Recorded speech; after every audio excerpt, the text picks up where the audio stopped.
জন্মের পর এত বেশি দামি খাটে কখনো ঘুমিয়েছিস?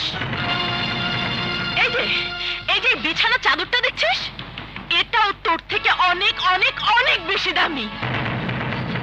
এই ঘরের প্রতিটা জিনিস তোর চেয়ে অনেক অনেক অনেক বেশি দামি। বাসর ঘরটা তো দেখা হয়েছে, চল এবার ড্রয়িং রুমে চল।